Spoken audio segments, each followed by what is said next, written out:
Oi, família! Ontem eu comentei um pouco com vocês referente à capa do livro e hoje eu vou falar um pouquinho do livro.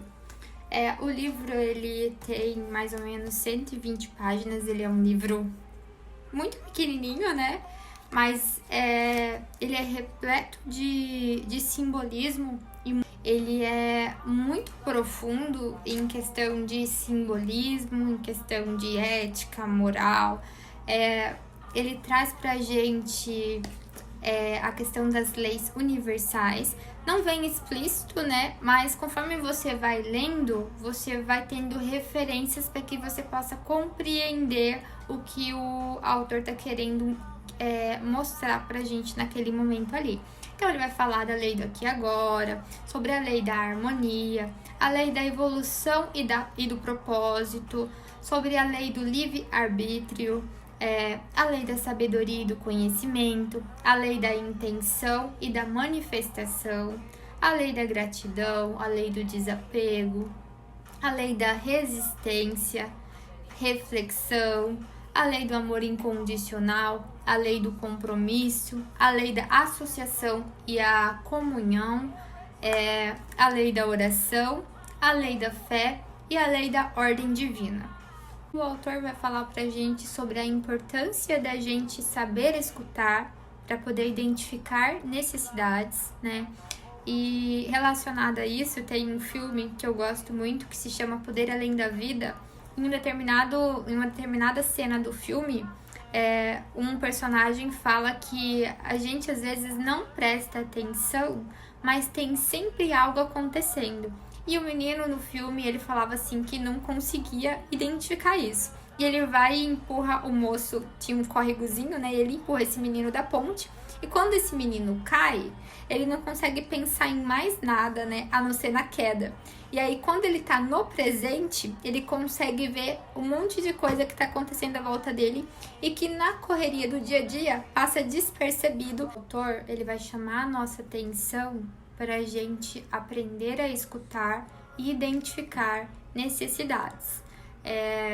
Porque no decorrer da história, acontece que um cavaleiro da capa preta, ele passa por diversas pessoas, as pessoas relatam os problemas que tem e ele não se interessa para poder ajudar o outro a resolver esses problemas, sendo que ele ajudando a outra pessoa a resolver o problema que ela tem, ele também está resolvendo um problema que ele tem, que no decorrer da história é encontrar o trevo de 4 folhas. A história vai começar, né? O livro é uma fábula. A nossa história vai começar com um encontro de 2 amigos de infância em um parque. Um amigo se chama Davi e o outro amigo se chama Vitor. E ambos têm 64 anos de idade. Fazia tempo que eles não se encontravam e, por acaso, eles se encontram no parque, se reconhecem e começam a conversar. E cada amigo começa a contar como foi sua vida desde então. O primeiro amigo, que é o Davi, na infância dele, ele era uma pessoa, né, de situação média, mas aí acabou recebendo uma herança, ficou muito bem de situação, se mudou da cidade que ele morava, né, e nunca mais se ouve notícia. O segundo amigo, que é o Vitor, ele era uma pessoa de origem humilde, né, não tinha muitos recursos, mas era uma pessoa esforçada e dedicada. E desde então permaneceu ali na cidade, teve diversos trabalhos e por aí até então seguiu sua vida também. Só que quando eles se encontram, né, reencontram aos 64 anos de idade, o Vitor, que era uma pessoa humilde, estava uma pessoa muito bem de situação, de recursos, né? E o Davi, que era uma pessoa bem de recursos, estavam em uma situação mais fragilizada. Aí Davi, percebendo que o amigo se encontrava em uma situação melhor que a dele, começa a reclamar e expor algumas situações e falou que ele não teve sorte igual o amigo. E o amigo dele foi e pontuou, né? Vitor pontuou e falou assim, não, eu não tive sorte, né? Eu tive a boa sorte, porque eu criei essa oportunidade para mim. Aí ele foi e perguntou pro amigo, tipo, como assim, né?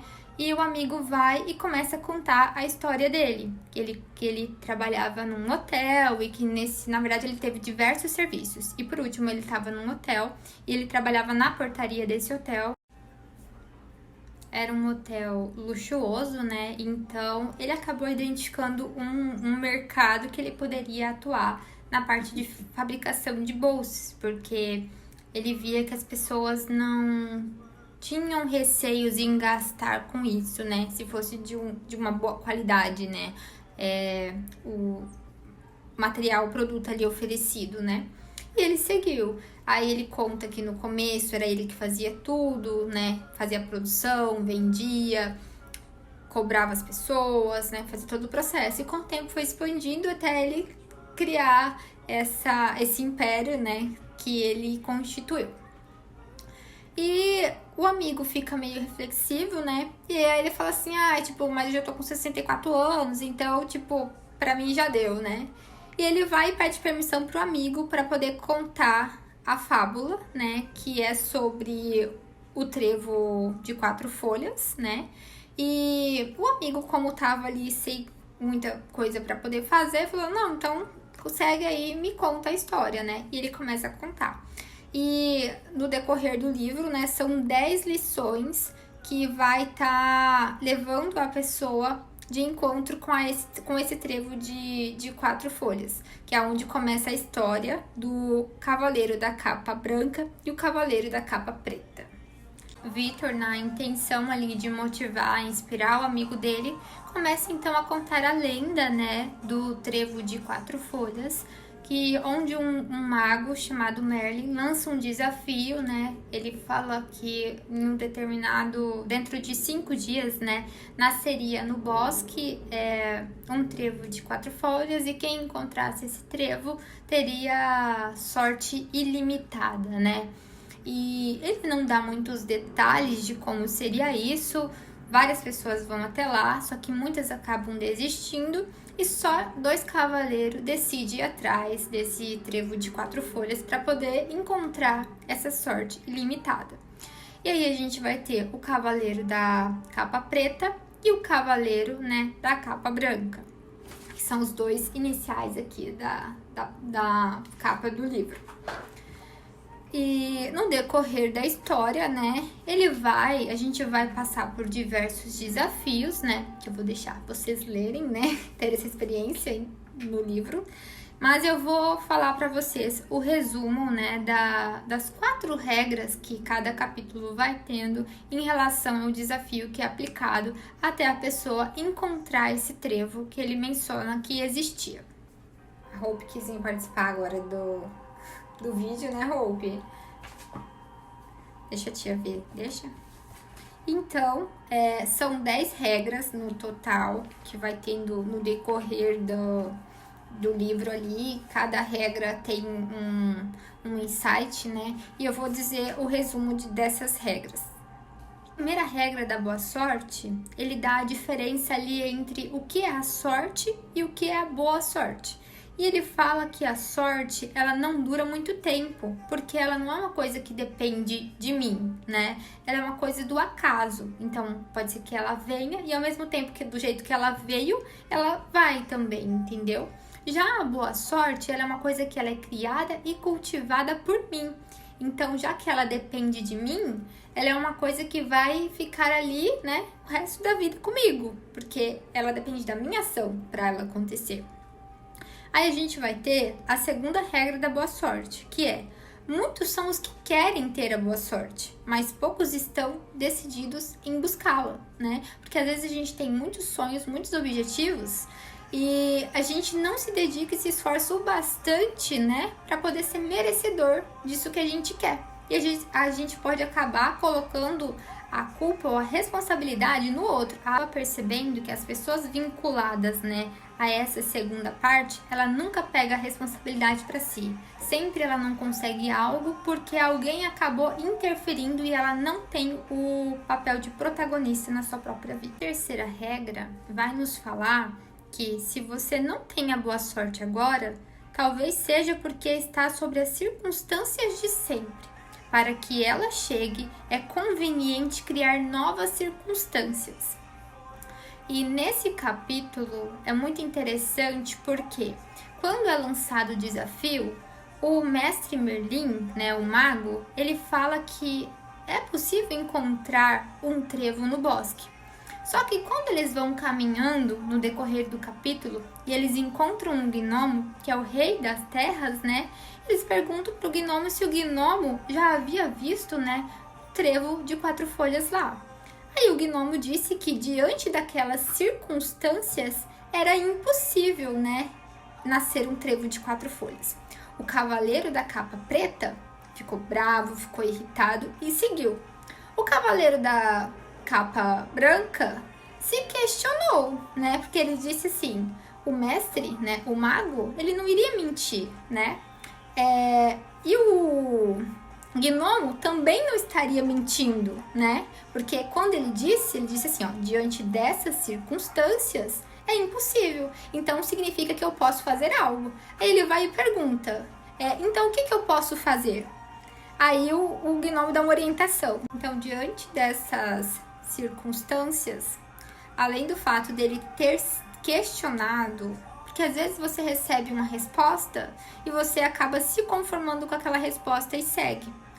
E o que falta para virar a chave e dar a oportunidade que você precisa é fazer a pergunta diferente, entendeu? E o gnomo até, ele reclama, ele fala bem assim, tipo, diante dessas circunstâncias, tipo, ninguém fez nada diferente. Como que vai nascer um trevo aqui? Ele resmungando, né? E aí, quando ele questiona e pergunta o que é necessário, o gnomo fala, precisa preparar o solo, precisa isso, precisa aquilo outro, e vai dando especificações. E ele vai acatando aquilo, porque ele não era jardineiro, mas ele estava em busca de alcançar um objetivo que era o trevo. Então, sozinho ele não ia conseguir, ele precisava de estar com as pessoas que tinham conhecimento e tinham passado por experiências, né, que pudesse agregar ao longo da jornada dele. E foi o que ele foi fazendo. A gente vai ter daí a 4ª regra da boa sorte, que é: preparar as condições favoráveis para a boa sorte não significa buscar somente os benefícios para si mesmo. Criar as condições nas quais os outros também ganham atrai a boa sorte. Agora a gente vai para a 5ª regra da boa sorte, que é: se você deixar para amanhã o trabalho que precisa ser feito, a boa sorte talvez nunca chegue. Criar as condições favoráveis requer dar um primeiro passo. Faça isso hoje mesmo. Então, ele vai encontrando pessoas, né? E essas pessoas, elas vão dando pistas, né? Só que o cavaleiro da capa preta não entende os sinais, não entende o que está acontecendo. E sempre, né, ao nosso redor está acontecendo alguma coisa. Se a gente está prestando atenção ou não, né?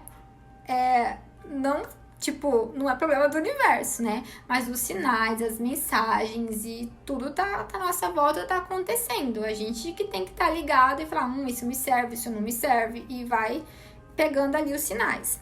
E diante dessa situação, uma árvore vai falar assim, todo mundo sempre fala que vai fazer, mas nunca faz, né? Por isso que não tem resultado diferente, porque deixa para amanhã, deixa para depois e vai indo, e quando você vê, passou muito tempo e não tem um resultado. E aí o cavaleiro, ele vai, quando ele chega lá num local, ele tá cansado, aí quando ele fala assim, tipo, eu vou deixar para amanhã, aí ele lembrou do que a árvore tinha falado para ele, que todo mundo deixava as coisas para outro. E o cavaleiro tá cansado, quando ele pensa em deixar para o dia seguinte, né, ele lembra do que a árvore mencionou para ele, e ele falou, não, vou fazer hoje. E ele fez. E ainda bem que ele fez, porque no dia seguinte, ele teve oportunidade de traçar um novo objetivo e de aprimorar algumas coisas que ele não tinha ajustado ainda. E a gente entra na 6ª regra, que é: às vezes, mesmo que as condições favoráveis estejam aparentemente presentes, a boa sorte não chega. E você tem que olhar nos pequenos detalhes, né? E o que for aparentemente desnecessário, mas imprescindível. Então, às vezes você tá fazendo o seu papel, você tá dando o seu melhor e não tá sendo aparente o resultado, né? E você não tem que desistir por isso, e não tem que adiar isso. Você tem que olhar e identificar a pequena coisa que você pode estar deixando passar, que faria toda a diferença. E é muito interessante porque esses detalhes não são coisas mirabolantes, são coisas simples que as pessoas não dão valor, mas que faz a diferença. Então, fique atento ao seu redor, né? Às vezes você pode estar perdendo uma oportunidade por não estar atento e não estar observando um cenário que você poderia estar atuando. A gente vai entrar agora na 7ª regra, né, da boa sorte, o resumo dela. E para quem acredita no acaso, criar as condições favoráveis parece um absurdo. Para quem se dedica a criar as condições favoráveis, o acaso não é motivo de preocupação. Então, para as pessoas que não querem se empenhar, que não querem gastar energia, que não quer perder um final de semana, para poder fazer o que é necessário, né? Para ela vai ser muito difícil. Mas para quem tem a disciplina, a consistência e resiliência, essa pessoa, ela não vai depender do acaso. Quando a oportunidade aparecer, ela já vai estar pronta para poder atuar. A 8ª regra da boa sorte é: ninguém pode vender a sorte. A boa sorte não se compra. Desconfie dos vendedores de sorte. Oi, pirâmides. Sabe aquela pessoa que aparece, né, com um negócio fácil, super tranquilo, lucrativo, que você não precisa se empenhar muito? Então, cria a área. Então, a regra é: após criar todas as condições favoráveis, tenha paciência, não desista. Para alcançar a boa sorte, tenha confiança.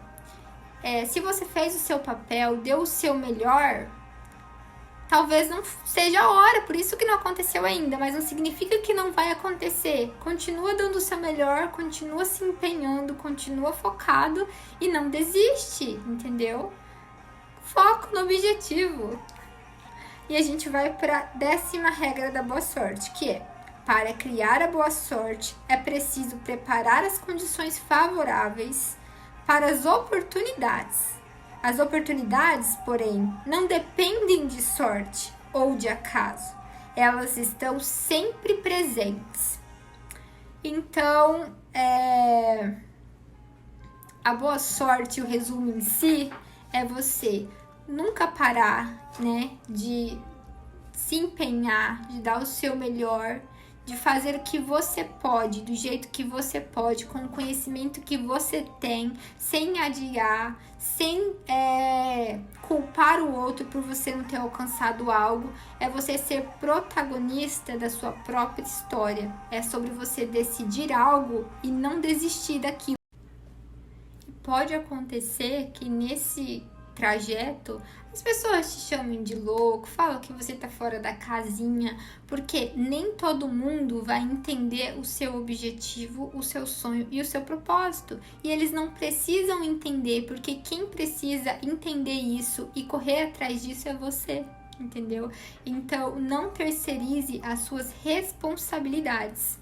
Assuma o papel da sua vida. E por fim, eu quero deixar 4 palavras que para mim, ao meu ver, simboliza o trevo de 4 folhas, e eu acredito que qualquer ser humano que mantenha dentro de si essas palavras, né, como virtudes, é impossível se desfocar e se distrair com as demais coisas ao seu redor, que seriam sabedoria, coragem, justiça e temperança. Sabedoria para você saber como agir, como se comportar, como praticar as coisas diante de determinadas situações. Coragem para você não desistir dos seus objetivos, independente da dor, do prazer ou da opinião alheia. Justiça para você ter discernimento para tratar o outro bem, né? E para tomar decisões de forma correta. Temperança para você ter o autocontrole de si e equilíbrio diante de todas essas diversidades. E para terminar o vídeo, eu deixo uma mensagem para vocês. E quando pensa em realizar o seu sonho? Perguntou o mestre a seu discípulo. Quando tiver a oportunidade, respondeu o discípulo. O mestre lhe disse: a oportunidade nunca chega. A oportunidade está aqui. Antônio de Melo.